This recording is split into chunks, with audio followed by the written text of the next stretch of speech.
Distinguished leaders of the United States of America, representative of U.S. Department of State, members of international community, friends and fellow Americans. We stand in front of the U.S. Department of State because this is where America speaks to the world.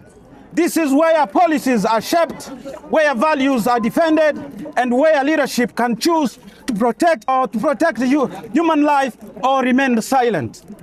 We stand here because the United States of America has always said that human rights matter. We stand here because the United States of America has said that freedom matters, that no one should be persecuted because of who they are. And today, we are here to ask a simple question as Banyamulenge and Tutsi community in DRC Congo. Do those principles include us? Today, we stand not because we want to, but because we do not have choice. We have been told that agreement has been signed here in Washington. Agreement have been discussed in Doha. Agreement promising ceasefire, protection, and hope.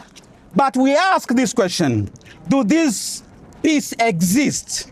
Because on ground in Eastern Congo, there is no ceasefire. Banyamulenge and Tutsi community in DRC are still being bombed.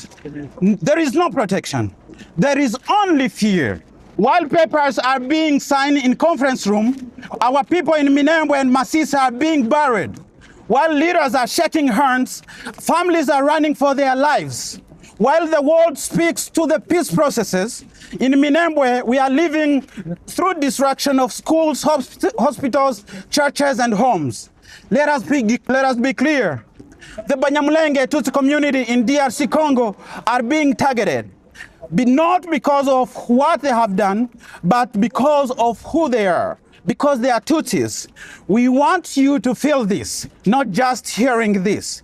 Imagine your name alone could put your life in danger. Imagine your identity, something that you did not choose, becomes the reason that your home is burned, that your family is hunted, and your existence is denied. This is the reality of Banyamulenge and Tutsi in DRC families are facing today. In Minembwe, Bijomba, Masisi, the sky has changed. There is it no longer brings rain for crops. It brings drone strikes from Kinshasa. Drones sent by Kinshasa regime with the support of foreign allies, including Burundian forces. These drones do not ask questions. These drones do not verify targets. They fall on homes, on mothers, on children.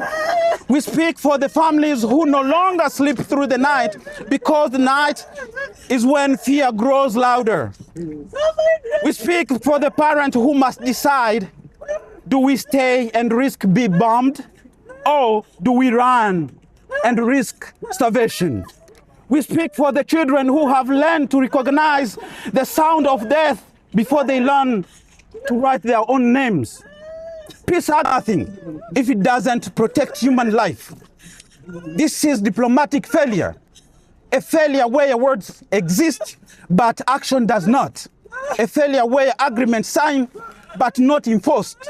A failure where the world knows, but do not act. And we must say this with courage. Silence is not neutral. Silence is complicity. When the world sees the community targeted because of their identity, when they know that civilians are being bombed and still choose silence, that silence becomes part of the violence. We are not here to reject peace. We are here to demand a real peace. The peace that is felt on the ground, not just written on paper. Peace that protects children, not just political interests. And that is why we are here in front of the United States of America, because the United States of America is not just a witness, it's the global leader, a nation that has the power to influence peace, to demand accountability, to defend the human dignity. So today we ask, will those values be defended today? And we will, or it will remain just words. United States of America can act to demand accountability from the Kinshasa regime and its allies to ensure the ceasefire agreement are respected by Kinshasa regime and apply the diplomatic pressure to stop attacks on civilians in Minembwe and Masisi, condition partnership on the protection of human life, and stand clearly and publicly against identity-based violence. Because if agreements signed do not protect lives on the ground, then what do they really truly stand for? Distinguished leaders of United States of America, representative of US State Department, imagine signing a peace agreement and your parents are still looking up in fear, waiting for the drone above their homes. Imagine hearing promises to protect while your village is burning. Imagine being told to trust diplomacy while your people are being disappearing just because of who they are, because they are Tutsi. Would you accept that peace? We are not asking for sympathy.